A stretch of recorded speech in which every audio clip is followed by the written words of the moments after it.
سبب کو لیتا ہے، وہ کہتا ہے بنیادی سبب یہ تھا کہ تم میں سے ہر ایک نے اپنی ذات کے لیے سمیٹنا شروع کر دیا۔ اس سے توبہ کیا ہے؟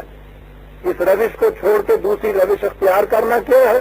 یہ ہے کہ جو چیزیں تمہیں عزیز ترین ہیں، جن کی بڑی جاذبیت ہے، ان چیزوں کو دوسروں کی منفعت کے لیے کھلا چھوڑ دو۔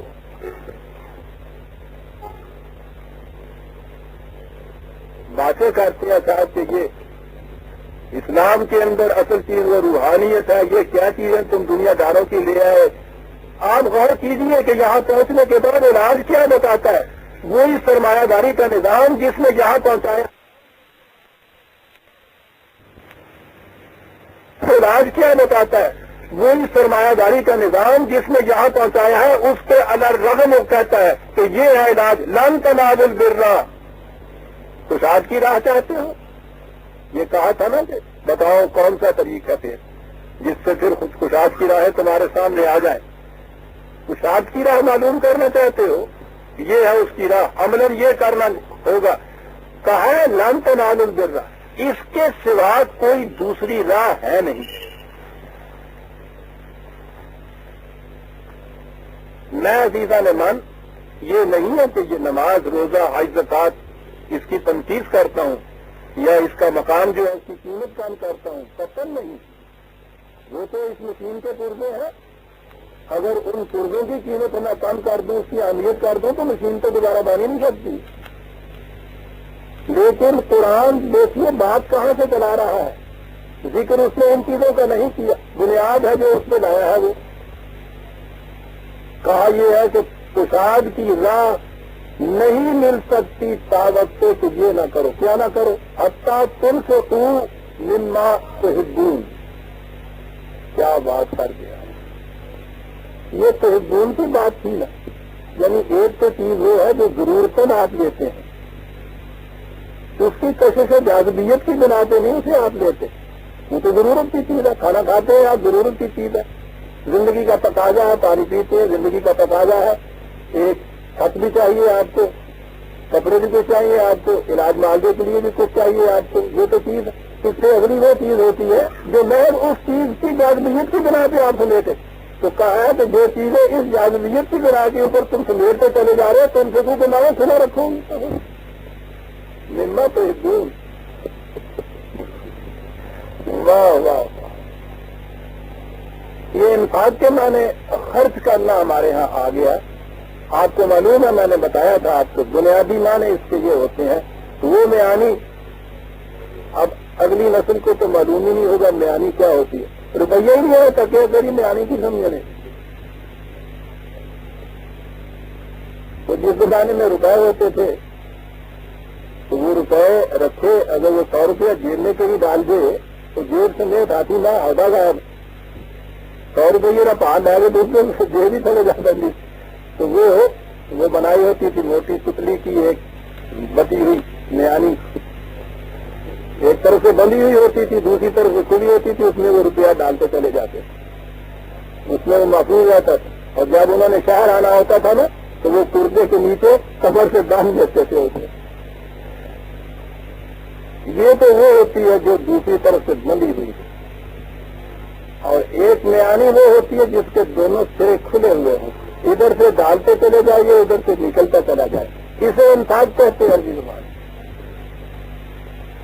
وہ روپیہ حاصل کرنے کو نہیں مذمت کرتا، وہ تارک الدنیا نہیں ہے، وہ یہ راہ نہیں سکھاتا، بتا ٹھیک ہے حاصل کرو، لیکن یہ نہ کرو کہ اس میں ڈالو وہ جو ہے سما اور آؤ، وہ قرآن میں جو آیا ہے ڈالتا ہے اور اس کے بعد اس کا منہ بند کر کے رکھ لیتا ہے، کہتا یہ غلط ہے۔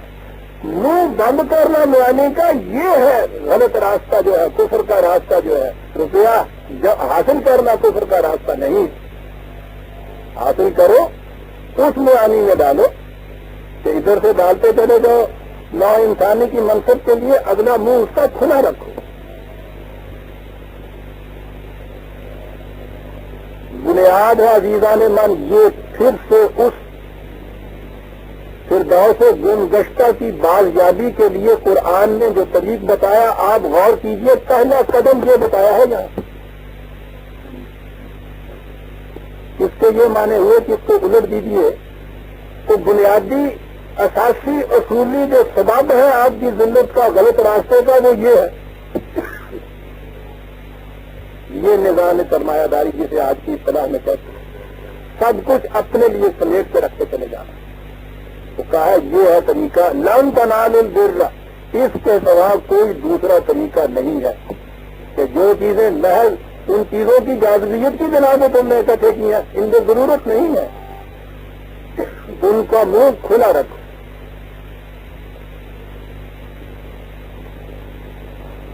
کھلا رکھو کے بعد پھر کتاب دیے چلے جائیں، اس کا کوئی حساب کتاب ہی نہیں. کہا ٹھیک ہے، بینک میں تو یوں جمع نہیں کرا رہے کہ تمہارے پاس ہر مہینے وہ اس کے ہاں کا وہ آ جائے گا کریڈٹ ڈیبٹ کا اکاؤنٹ، یہ تو وہاں تم دے رہے ہو. وما تنفقوا من شيء فإن الله به عليم، کہ یہ اس نظام خدا بندی کے لیے دو جس کا حساب کتاب خود خدا نے رکھا ہوا ہے. یہ نہ سوچو کہ صاحب یہ دیا تو اس کے بعد تو یہ گیا، یہ گیا نہیں ہے، وہ علیم ہے، ہر آن علم رکھتا ہے اس چیز کا کتنا دیا جا رہا ہے. پھر اس کے حساب سے تمہارے ہاں اس نے ایک الگ اکاؤنٹ کھولا ہوا ہے، اس کے حساب سے اس کے نتائج آئیں گے. یہ ہے طریقہ اس فردوس گمگشتہ کی بازیابی کا، جس کے لیے پہلے کہا تھا کیسا یاد اللہ. اس کیسا کے معنی ابدی مایوسی نہیں تھی، کہا یہ تھا، وہ شدت تھی یہ بات کہنے کی کہ کسی چیز کی صداقت پر ایمان لانے کے لیے جو مکمل ترین چیز تھی وہ تو ہم نے کر کے دکھا دی، بینات دیے اور مشہود نتائج تمہارے سامنے آ گئے. اس کے بعد بھی تم نے وہ روش اگر چھوڑی تو تیسرا راستہ کوئی ہے نہیں. راستہ وہی ہے، راستہ وہ کیا ہے، اس نظام کو پھر سے عملاً متشکل کرو. متشکل کرنے کی ابتدا کہاں سے کرو؟ انصاف. عزیزان مان، کئی کمیٹیاں بیٹھتی ہیں، کئی کمیشن بیٹھتے ہیں، اسکیمیں رائج ہوتی ہیں، کرپشن دور ہونی چاہیے، انسداد ہونا چاہیے ان بدعنوانیوں کا. ہزاروں رپورٹیں لکھی جائیں، کتنے کمیشن بٹھائے جائیں. آپ نے دیکھا ہے کہ مرض بڑھتا گیا، جنگیں دوا کی، دوا غلط. یہ چیزیں غلط نظام کے اندر یہ پیوند کاری سے کچھ نہیں ہوا کرتا. یہ تو غلط نظام کو بدلنا ہوگا. آج کفر اور اسلام کے ملغوبے سے کوئی نتیجہ نہیں پیدا کر سکتے، اسے تو شرک کہتے ہیں. باطل وہی پسند ہے، حق لا شریک ہے. یا تو کفر خالص آپ کو رکھنا ہوگا یا دین خالص لانا ہوگا. پیوند سازی سے کچھ نہیں ہوگا. ہم کیونکہ کفر کو چھوڑنا نہیں چاہتے اور ادھر سے اتنی جرت بھی نہیں ہے کہ اعلانیہ کہہ دیں کہ ہم نے اسلام کو چھوڑا، منافقت کی شکل اختیار ہم کرتے. یہ چیز اسلام کا تو اجازت نہیں دیتا اس چیز کی کہ ساتھ ذاتی ملکیت نہ رہے یا ان چیزوں کو قوم آیا جائے، نیشنلائز کیا جائے. لیکن یہ کلیدی صنعتیں جو ہیں ان کو کچھ وقت کے لیے قوم آیا جائے گا. کیا ہے یہ چیز؟ کفر اور اسلام کی امیزش چاہتے ہیں. اگر یہ کفر ہے ان چیزوں کے قوم آنا تو کفر عزیزہ نے مان زہر کا تو ایک ذرہ بھی زہر ہوتا ہے. لحم خنزیر کا ایک ٹکڑا بھی خنزیر کا لحم ہوتا ہے. تو کہتے ہیں کہ نہیں صاحب شور پار نہیں، تازہ کا کھاتا جا سکتا.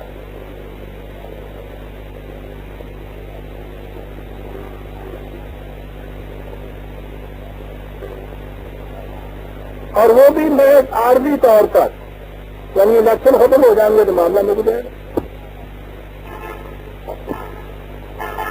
عزیزان من، اس روش کے اوپر تو آپ دیکھیے دنیا ہنس رہی ہے، مذاق اڑا رہی ہے آپ کا، اور آپ کا یا ہمارا مذاق اڑتا تو کون سی بات تھی؟ عزیزان من، اسلام کا مذاق اڑ رہا ہے دنیا کے اندر۔ 1000 سال کے بعد، 1300 سال کے بعد صاحب پہلی مرتبہ ایک قوم نے یہ دعویٰ کیا تھا اور دعویٰ لے کے اٹھی تھی کہ ہم مملکت اس لیے چاہتے ہیں کہ ہم اس اسلام کا پھر سے احیا کر سکے جو صدر اول میں آیا تھا اور جس نے یہ نتائج دکھائے تھے۔ دنیا نے یہ کہہ دیا تھا کہ یہ چلا ہوا کارتوس ہے، اب نہیں دوبارہ چلنے کی اس میں ہمت۔ انہوں نے کہا تھا کہ غلط کہتے ہو، یہ چلا ہوا نہیں ہے، کارتوس ہے ابھی تک، ہم اسے بتائیں گے تمہیں عملاً نافذ کرنے کے بعد۔ ساری دنیا آپ کی طرف دیکھ رہی تھی، آپ کی طرف نہیں دیکھ رہی تھی، آپ کے اس دعوے کی طرف دیکھ رہی تھی کہ اسلام آج بھی انسانیت ساز نظام بن سکتا ہے دنیا کے اندر۔ اور اس 22 سال کے عرصے میں آپ نے جو کچھ کر کے دکھایا، میں نے جیسا عرض کیا ہے کہ اپنی ہنسی نہیں ہم نے اڑوائی، ہم نے اسلام کی ہنسی اڑا دی، اور غیر تو جس نتیجے سے پہنچے ہوں گے۔ آج کے ہاں کے امام الہند مولانا ابوالکلام آزاد، ابھی تک ذہنوں میں اتنا روب ہے اس شخص کے علم کا کہ سر جھک جاتے ہیں۔ وہ شخص بھی آخری کتاب اپنی جو اس کے مرنے کے بعد شائع ہوئی ہے، اس کتاب کے اندر وہ شخص یہ لکھ کے چلا گیا ہے کہ ٹھیک ہے، اسلام نے 1300 سال پہلے ایک تجربہ کیا تھا، 100 سال کے تجربے کے بعد وہ اس نتیجے پہ پہنچا کہ یہ نہیں چل سکتی، ناممکن العمل چیز ہے، ناکام ہے۔ اس ناکام تجربے کو پھر سے دہرانے کا اعادہ کرنا حماقت ہے، وہ شخص لکھتا ہے اپنی کتاب۔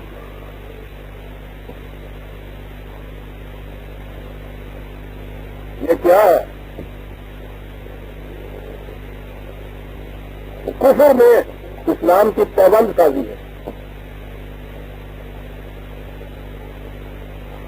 پابند سازی باطل کا۔ تو میں نے کہا ہے کہ ایک قطرہ جو ہے پورے حق کو ستیہ ناش کر کے رکھ دیتا ہے۔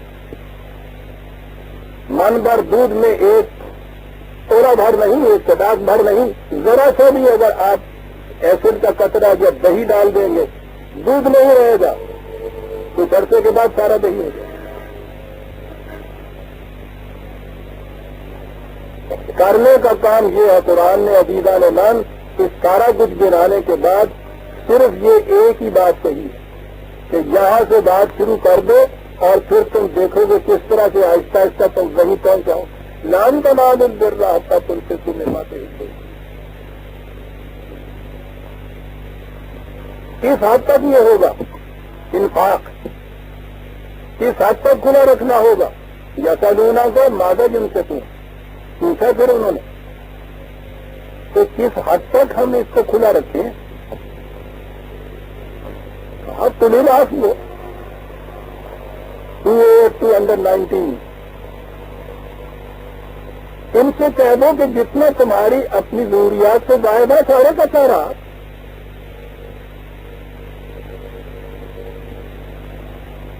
کفر کے راستے کی بنیاد یہ ہے قرآن کہتا ہے۔ دین کی پہلی اینٹ یہ ہے، یہ کرو۔ اب آپ کو معلوم ہے کہ یہ چیز جو تھی پھر مذہب میں آ کے کیا ہو گئی؟ یہ ہو گئی کہ صاحب 2.5% اس میں سے دے دیجیے۔ ارے یا تو کفر خالص اختیار کرو کہ صاحب سواری نہیں ہے دینے کو کسی کو، میرا مال ہے میں اس کا مالک ہوں، جیسے جی چاہے میں کروں۔ نہیں، یہ بھی ضرورت نہیں ہے، اسے لانا ہے ضرور۔ اس میں ينفقون کا ترجمہ خرچ کرو، اس میں سے خرچ کرو۔ پہلی چیز تو کھلا رکھو نہیں، اس میں سے خرچ کرو۔ کتنا خرچ کرو؟ اس نے کہا تھا کل لفظ، کہتے ہیں یہ آج منسوخ ہو گئی ہے، ٹھیک ہے، کیا کیا جائے؟ 2.5%، 40واں حصہ کہا گیا کہ اچھی بات ہے کچھ اسلامی حکومت نہ سے مسلمانوں کی حکومت قائم ہو گئی ہے، یہ زکوٰۃ کا روپیہ جو آپ کہتے ہیں انہیں دے دیا جائے، کہنے لگے گا یہ تو ٹیکس ہو جائے گا، انہیں کیسے دیا جائے، کیونکہ پھر کسے دیا جائے، کہنے لگا ایسی بات نہیں، بیٹھے ہوئے آ گئے۔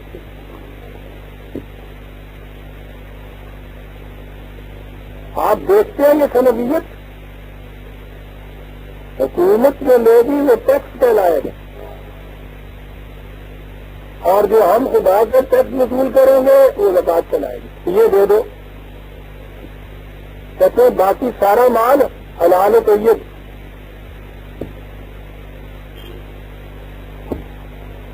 اور فرمایا آپ نے، اور یہاں بھی میرے تو مارے سو مدار زکوٰۃ کی شے، آپ کبھی آپ نے غور کیا ہے نصاب یعنی کتنے پہ زکوٰۃ واجب ہوتی ہے؟ چاندی 52 تولے، ایسے کہ میں نے پہلے بھی کبھی عرض کیا ہے، چاندی بچارے غریبوں کے پاس ہوتی، اب تو خیر ان غریبوں کے پاس بھی وہ نہیں رہی، وہ انہوں نے آخری چھلا تک دیکھ کے بیچاروں نے اپنی روٹی کپڑے کا انتظام کیا، لیکن بہرحال غریبوں کے پاس چاندی ہوتی ہے۔ 52 تولے چاندی کے مانے آج کے حساب سے بھی 150 روپئے سمجھ لیجیے، یہ اگر ہے کسی کے پاس تو اس کو تو پڑ گئی زکوٰۃ۔ سونا جو ہے 7.5 تولے 1200 روپیہ، یعنی سونا رکھنے والا 1200 تک جو ہے وہ مستثنا ہے اس ٹیکس سے، تو غریب کے پاس 150 آ جائے تو لے لو اس میں سے ہے۔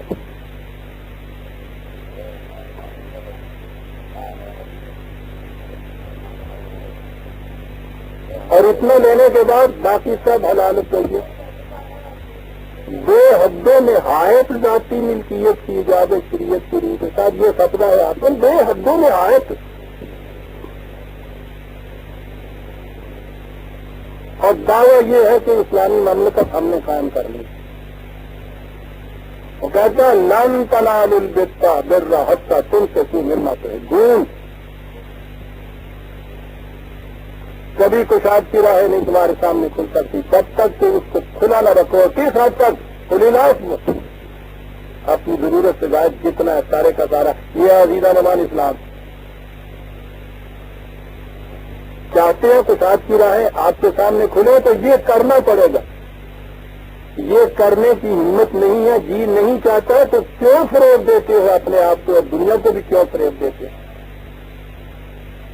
جس سے پوچھئے وہ یہ کہتا ہے کہ صاحب قرآن کا معاشی نظام اگر نافذ یہاں کر دیا جائے تو سارے مسائل کا حل ہو جائے گا، آپ کے یہاں ساری مشکلات کا حل ہو جائے گا۔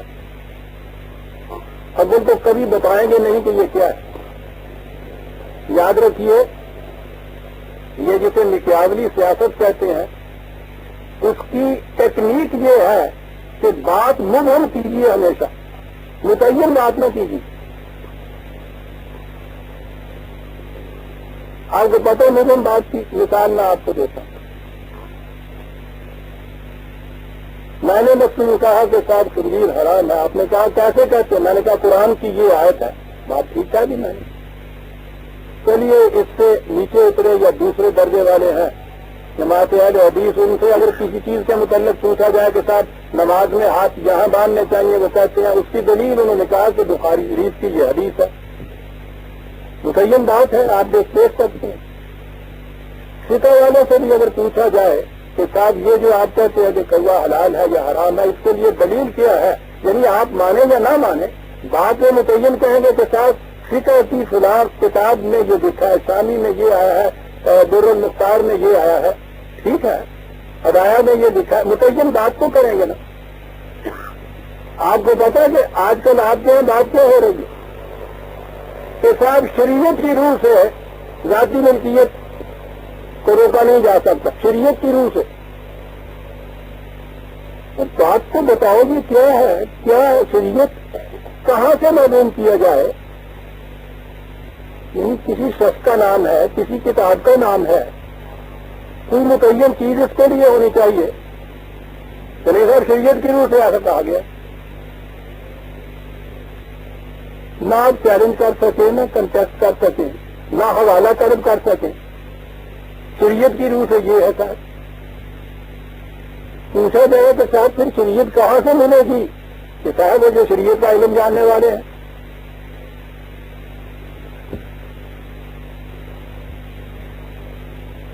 کہا جائے وہ کون صاحب ہے؟ یہ ہے جی خاص صاحب کو کہتے ہیں.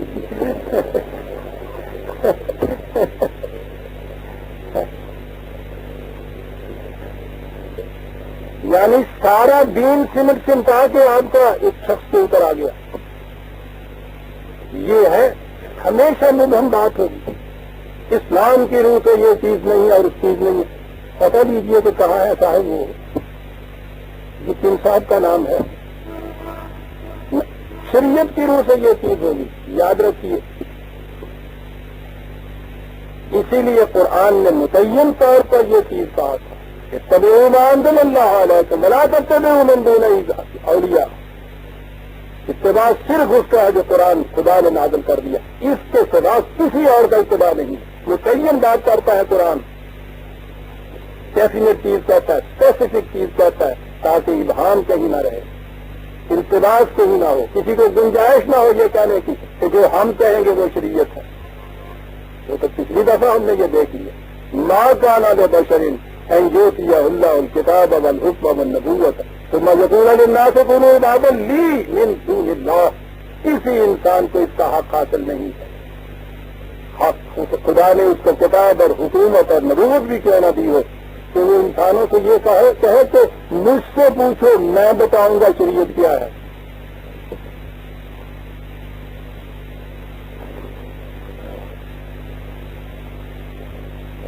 یہ ساری جتنی بھی اصطلاحات ہیں عزیزان امام ابہام پیدا کرنے کے لیے اور آخر میں سمٹ کر خود اتھارٹی بننے کے لیے کی گئی. دین یہ ہے کہ اسپیسیفکلی بات کرو، ٹھیک ہے، یہ ہے سند. قرآن یہ کہتا ہے اس میں کسی انسان کو حق کیا حاصل ہے کسی دوسرے انسان کی آزادی کو طلب کرے، اس سے اپنا حکم منوائے. قرآن نے جب یہ چیز کہہ دی لن تنالوا البر حتی تنفقوا مما تحبون، تو خود ہی اس کی تصریح بھی کر دی کہ انفاق کس حد تک ہوگا. قل العفو، تمہاری ضرورت سے زائد جتنا بھی ہے. گنجائش ہی بات ہی نہیں ہوتی دوسری بات کرنے کی جانے من. لیکن جب خصوصیاں اختیار کرنی ہو تو پھر اپنے فروغ پر ہزار راہیں تراشتی ہے.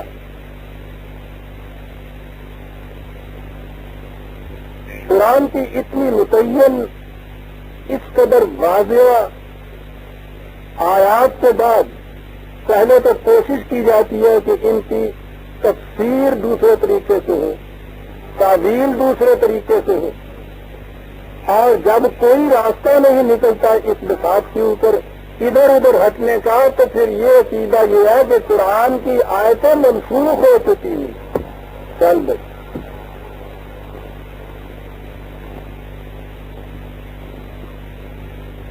تو یہ باقی تلاوت کے لیے ہے صرف.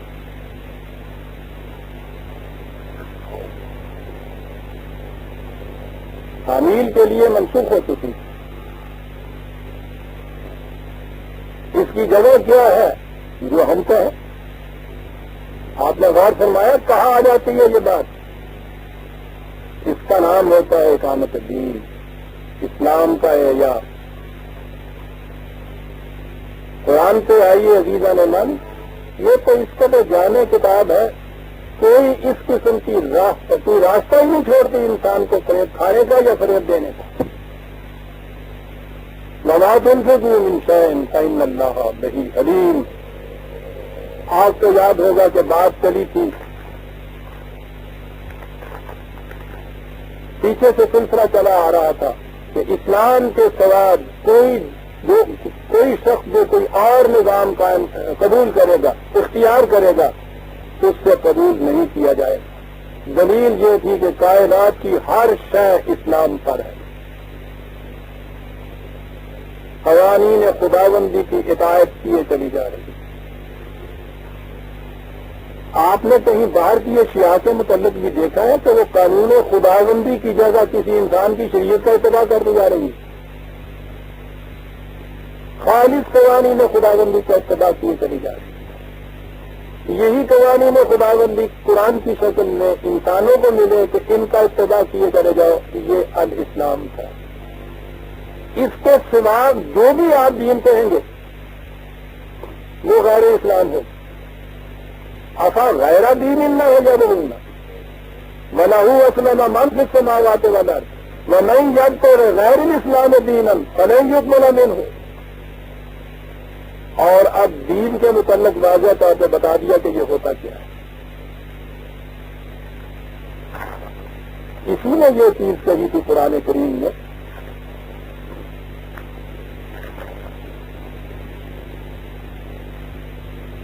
اہل کتاب سے کہا یہ تھا کہ تم سے یہ عہد لیا گیا تھا کہ جب دین اپنی اصلی شکل میں تمہارے پاس نہ رہے اس کے بعد پھر خدا کی طرف سے ایک رسول آئے، وہ ان دعاوی کو جو تم کرتے ہو یا تمہاری پہلی کتابوں کے اندر موجود تھے ان کو سچا کر دکھائے، خدا کا دین حقیقی شکل میں پھر تمہارے سامنے پیش کرے، تم اس پر ایمان لاؤ، اس کی تائید کرو، اس کی مدد کرو، اس کا ساتھ دو۔ یہ چیزیں کہی گئی۔ نبی اکرم صلی اللہ علیہ وسلم تشریف لائے اور آپ نے وہ دین پیش کیا جس کے متعلق دعویٰ یہ تھا کہ حضرت نوح علیہ السلام سے حضرت عیسیٰ علیہ السلام تک تمام انبیاء کرام کو یہی دین تھا اصولی طور پر جو خدا کی طرف سے ملا تھا۔ میں وہی دین لایا ہوں اور میں عملاً متشکل کر کے تصدیق کر دوں گا اس چیز کی، اس کو سچا ثابت کر کے دکھا دوں گا۔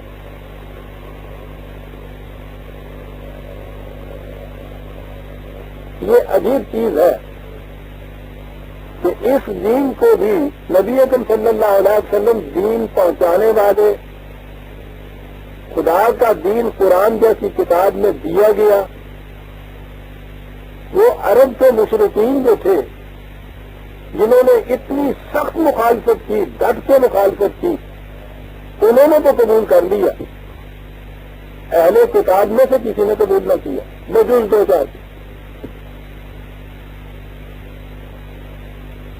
تاریخ یہ بھی ہمیں بتاتی ہے کہ جو قوم دین کو چھوڑ کے مذہب پہ آ جائے وہ پھر دین کو بڑی مشکل سے قبول کیا کرتی، اس لیے کہ وہ مطمئن ہوتی ہے اس چیز سے کہ جو جس راستے پہ ہم چل رہے ہیں یہ صحیح راستہ ہے، یہ صحیح مذہب ہے۔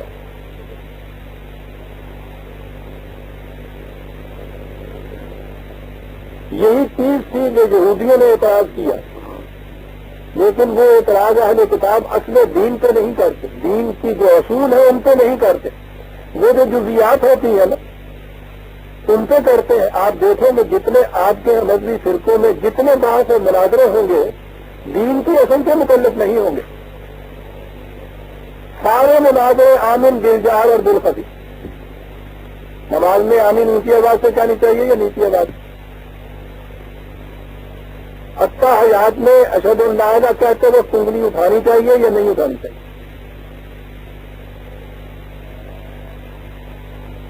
غور فرمایا آپ نے؟ اس سے اور آگے چلے عالم افلاک کی باتیں کہ رسول اللہ صلی اللہ علیہ وسلم نور تھے یا بشر تھے، چلے ہوئے ان بات کے اندر فلاں چیز حرام ہے یا حلال ہے اپنی فرشتوں میں سے۔ قرآن نے تو جو چیزیں حرام کی ہیں مبین طور پہ نام دے دیا ان چیزوں کا،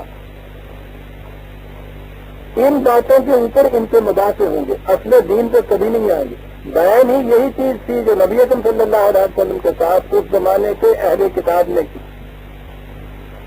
رسول اللہ نے دین پیش کیا، اعتراض یہ ہوا یہودیوں کی طرف سے کہ صاحب اگر یہ دین خدا کی طرف سے ہے تو ہمارے ہاں تو اونٹ حرام ہے، آپ اسے حلال کیوں قرار دیتے ہیں؟ آپ دیکھتے ہیں نا کوئی اصل اصول جو ہے اس کے اوپر نہیں آ رہے۔ ان چیزوں کو یہ اس لیے بھی آتے ہیں کہ عوام کو بڑی جلدی بڑکایا جا سکتا ہے۔ اس سے یہ جو اصولی چیزیں ہیں وہ عوام کی سمجھ میں نہیں آتی، ان سے وہ بڑکایا نہیں ہونا جا سکتا۔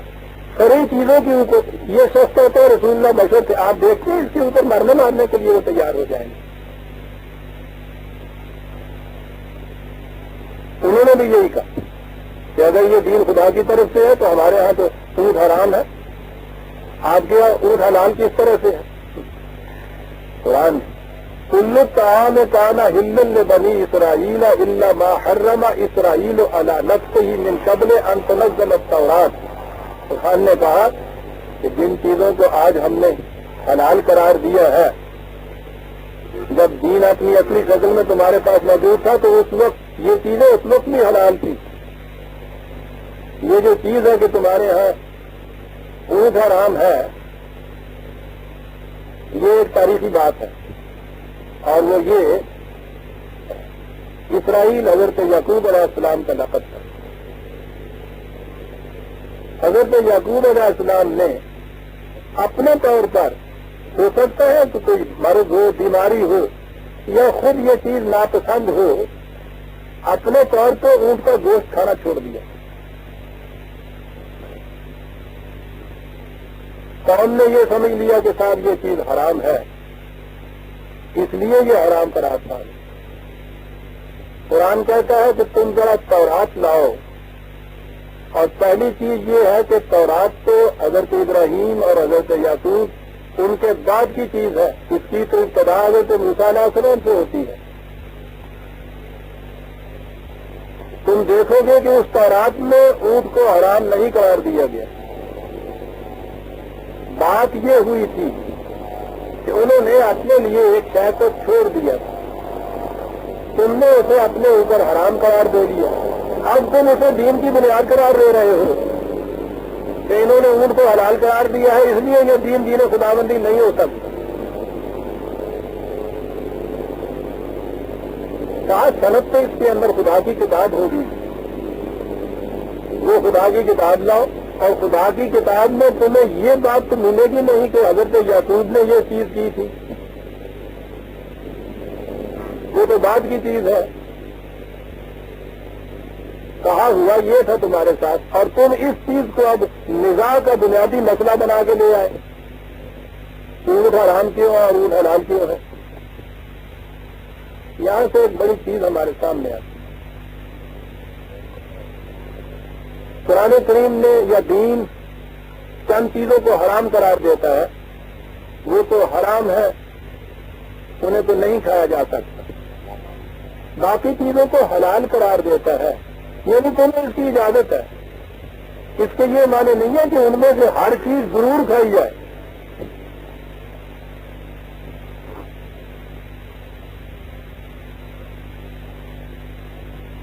اجازت ہے، اسی لیے حلال کے ساتھ قرآن نے طیب کا لفظ لگایا ہے، تو تمہارے لیے وہ خوشگوار ہو، طبیعت سے پسند ہو، جی چاہتا ہو، مضر نہ پڑتی ہو ذاتی طور پر، انفرادی طور پر بعض حلال چیزیں ایک شخص کو راس نہیں آتی، طبیعت کے ساتھ مناسبت نہیں ہوتی، طبی نقطہ نظر سے بھی اس کے لیے اچھی نہیں ہوتی، وہ چیزیں نہ کھائے، پابندی نہیں ہے اس کی۔ لیکن دیکھیے یہاں نبی کا مقام، نبی اگر ذاتی طور پر بھی کسی چیز سے یوں پرہیز کر لیتا ہے تو امت یہ سمجھ لیتی ہے کہ یہ چیز خدائی کی طرف سے ہوگی غالباً، اس لیے وہ اس کو حرام قرار دیتی ہے۔ نبی پہ یہ پابندی ہے کہ دیکھو تم نے یہ چیز تم کو ذاتی طور پہ کر سکتی ہے جیسے اور مسلمان کر سکتے ہیں، تمہارا اور دوسروں کا فرق ہے، اور یہ وجہ تھی کہ نبی اکرم صلی اللہ علیہ وسلم نے کسی ایک چیز کو چھوڑ دیا کھانا، محض اس بنا پر طبیعت سے ناپسند تھی۔ قرآن نے کہا یا نبی لما تحرم ما احل اللہ لک، جس چیز کو خدا نے حلال قرار دیا ہے اسے تم اپنے اوپر حرام کیوں قرار دیتے ہو؟ تم نے تو ذاتی اس سارے طبیعت کی بنا پہ ایسا کیا، آنے والی قوم نے سمجھ لے گی کہ خدا نے حرام قرار دیا تھا، اسے کھاؤ ڈالو۔ جن کے رتبے ہیں سوا، ان کی سوا مشکل ہے۔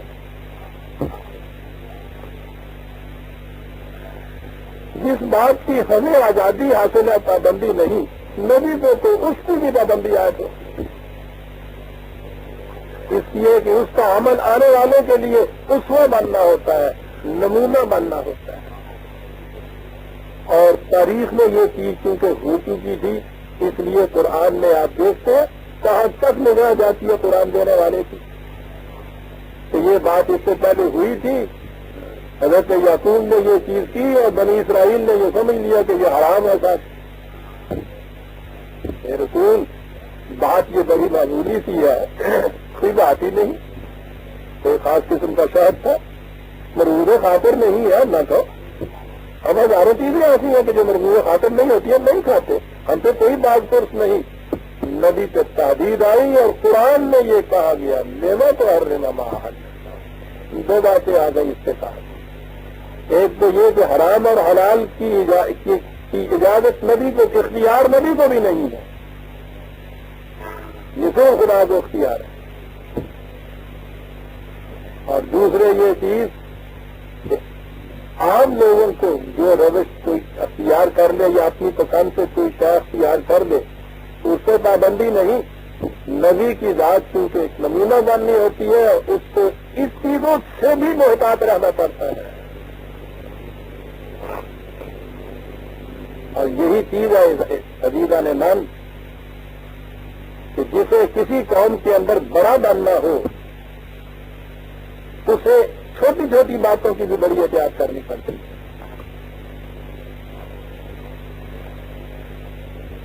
اس لیے کہ ایک عام انسان کا فعل اس کی ذات تک رہتا ہے، جتنا اونچا ہوتا چلا جائے گا اس کا ایک عمل جو ہے وہ متعدی ہو جاتا ہے. گھر میں بزرگ خاندان کی جو روش ہے سارے گھر کے اوپر اثر انداز ہوتی ہے. قوم میں جو بزرگ قوم ہے اس کی روش ساری قوم پر اثر انداز ہوتی ہے. اور نبی جو امت کا سربراہ ہے اس کا بزرگ خاندان ہوتا ہے، اس کا کوئی ایک عمل بھی جو ہے امت ساری پہ اثر انداز ہوتا ہے، اسے بڑا محتاط رہنا پڑتا ہے. تو کہا کہ یہ بات ہوئی تھی، اس لیے اس معاملے میں کیوں جھگڑتے ہو؟ فمن افترى على الله الكذب من بعد ذلك فاولئك هم الظالمون. بات ہم نے تمہیں بتا دی ہے، اس کے بعد بھی اگر تم اسی کے اوپر مباحثے کرتے جاؤ گے، مناظرے کرتے چلے جاؤ گے، کرتے چلے جاؤ گے کہ صاحب ہمارے یہاں اونٹ حرام تمہارے یہاں حلال کیوں ہے، تو یہ تو کذب ہے، افتراء ہے، یہ ظلم ہے. جو بات جہاں رہنی چاہیے وہاں رکھو. اصل دین ہے، شروعات جزیات جو ہے ان کو یہ اہمیت حاصل نہیں ہے، تو اس کے اختلاف کی بنا پہ اصل دین سے اختلاف کر جاؤ تم، یہ ظلم ہے. تم صدق اللہ ہو اتبعوا ملت ابراہیم حنیفا، ان سے کہو کہ جو سچی بات تھی وہ خدا نے کہہ دی. تم بھی اپنے آپ کو کہتے ہو کہ ابراہیم ہمارا بزرگ خاندان تھا، ہم اس کی ملت کا اتباع کرتے ہیں. آؤ ہم بھی یہی کہتے ہیں کہ اس کی ملت کا اتباع کرو، اور یہ بتا دو کہ ابراہیم نے کے زمانے میں اونٹ حلال تھا یا حرام تھا.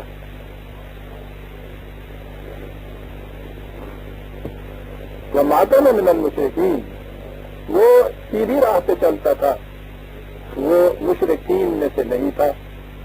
اور اس کے بعد یہ بتایا کہ آؤ تمہیں کیا بتائیں ملت ابراہیمی کیا ہے. انسانوں کی گروہ بندیوں سے، تفرقہ انگیزیوں سے، قوموں کے ان جغرافیائی حدود سے بلند ہو کر عالمگیر انسانیت کے لیے ایک دین دینا، ایک نظام دینا، اس کا بانی تھا ابراہیم، اس کا مؤسس تھا ابراہیم. اس کی ملت میں چلو. کیوں یہ گروہ بندیاں ان چیزوں کو بنا لیتے ہو کہ اونٹ حرام ہے یا حلال ہے؟ غور فرمایا آپ نے قرآن کو کہہ دیا ہے تو دین تو یہ چیزیں دیتا ہے، اور تم ان تنگناؤں کے اندر الجھ کے دین کی اصل اور اساس سے ہی نبھائے ہوئے چلے جاتے ہو. یہی ہمارے ساتھ ہو رہا ہے نا.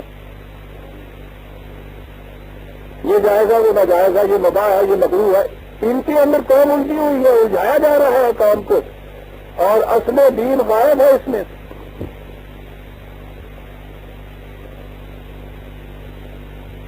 جوڑ کو سلجھا رہے ہیں اور سرا ملتا نہیں.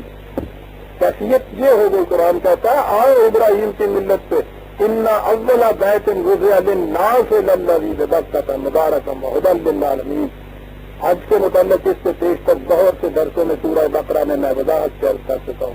دوہرا دوں اس کے بعد پھر جہاں بھی کعبے کا ذکر آتا ہے، جہاں بھی کعبے میں اجتماعیت کا ذکر آتا ہے، قرآن میں ہر جگہ الناس کے لیے کہا گیا ہے، وہ پوری انسانیت کے لیے. یہ جو قوم ہے جسے مسلمان کہا جاتا ہے، یہ ملت محمدیہ جسے کہا جاتا ہے، یہ صرف کنوینر ہے اس اجتماع کی، اس کے ذمے انتظام کرنا ہے اس کا. وہ اجتماع پوری انسانیت کو دعوت دیتا ہے. کاہے کے لیے؟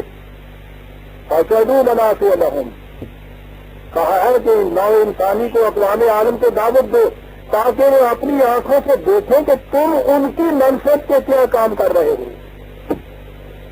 کیا بات ہے! اسی لیے جہاں قرآن نے کعبہ کا، حج کا ذکر کیا ہے، ہر جگہ انداز کہا ہے کہ وہ ابراہیم کہ جس نے سب سے پہلے ایک مرکزیت قائم کی انسانیت کے لیے، جسے مکہ کہا جاتا ہے، مبارکن، برکت کہتے ہیں در وقت بارش سے جو بڑی گھڑی فصل ہوتی ہے اسے برکت کہتے ہیں. انسانیت کے لیے باعث برکت، انسانیت کی پوری نشو و نما اور استحکام کے سامان اور ذرائع لیے ہوئے مکہ یہ ہے. مکہ کسی شہر کا نام نہیں، جیسا میں نے عرض کیا تھا، وہ تو آج کے نظام کے مرکز کا ایک سمبل ہے. دوہرا دو اس مثال کو جو میں کہا کرتا ہوں کہ جب ماسکو کہا جاتا ہے تو وہ کسی شہر کی طرف اشارہ نہیں ہوتا، ایک نظریہ زندگی ہے، ایک آئیڈیالوجی ہے جس کا مرکز محسوس ہے. واشنگٹن جب آپ کہتے ہیں تو آپ کا ذہن کسی شہر کی طرف نہیں جاتا. کہا کہ مکہ سب سے پہلے انسانیت کے لیے جو نظام دیا تھا اس کا مرکز محسوس تھا، اور اس کے لیے کہا گا ہدی للعالمین. دیکھیے نا بات واضح کر دی، تمام اقوام عالم کو کشاد اور کامرانیوں کے راستہ دکھانے کا مرکز جو ہے وہ ہے جسے مکہ کہا جاتا ہے. وہاں فیہ آیات بینات. آپ سوچیے تو صحیح کہ مکے میں نہایت واضح دلائل کیا ہو سکتے ہیں سر. کسی شہر میں خود کعبے میں جو اینٹ اور پتھر کا اگر ایک عمارت ہے، کعبہ تو مقام سے ہے، تو مقام عمارت جو ہے اس میں آیات بینات ہو کیا سکتی ہیں کسی عمارت کے اندر یا کسی شہر کے اندر. تو جس نظام کا مرکز ہے اس نظام کی آیات بینات ہو سکتی ہیں. واضح نشانات، واضح علامات، واضح قوانین. وہاں دیکھو کیا چیز وہاں تمہیں ملے گی، مقام ابراہیم. آپ کو پتا ہے پھر دین مذہب پہ جب آ گیا تو پھر مقام ابراہیم کیا ہو گیا؟ حتیم کعبہ میں، کعبہ کے باہر جو میدان اس کے اندر یہ آپ مسجدوں میں دیکھتے ہیں نا، اس کے اندر ایک ایک نمازی کے لیے وہ نشان دیا ہوا ہوتا ہے، جس طرح سے یہ مسلح ہوتا ہے ہمارے یہاں، اس کے لیے اس میں ایک مسلح ابراہیمی کا نشان دیا ہوا کہ حضرت ابراہیم علیہ السلام نے جہاں نماز پڑھی، وہ نشان اسے کہتے تھے مقام ابراہیم. کعبے میں چل کے آؤ، دور دراز سفر سے اتنی مشقت اٹھا کے پوری انسانیت کو بلاؤ، وہاں آپ کو بڑی بینات ملیں گی، بڑے واضح دلائل ملیں گے، بہت نشانیاں ملیں گی. ان کو بلا کے کیا دکھاؤ کہ حضرت ابراہیم دا مسلح دی.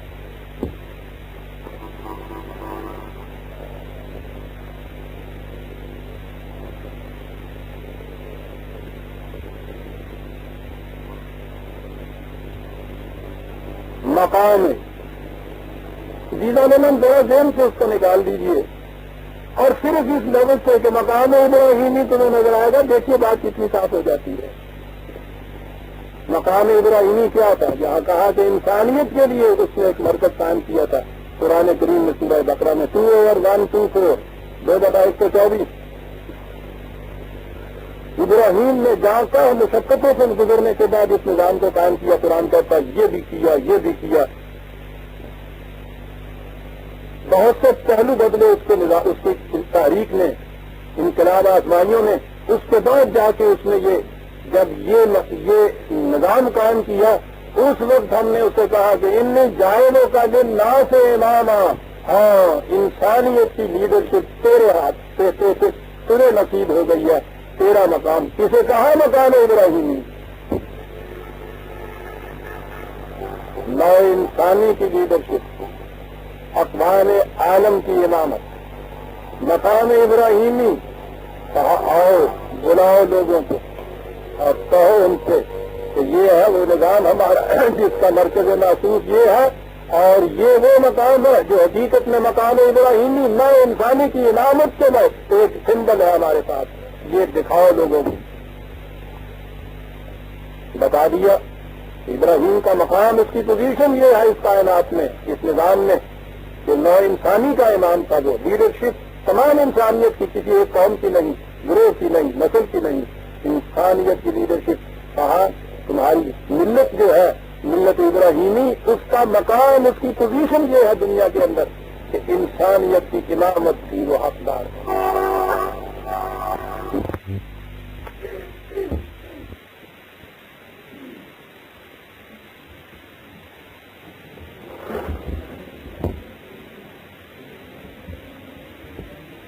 اعوذ باللہ من الشیطان الرجیم۔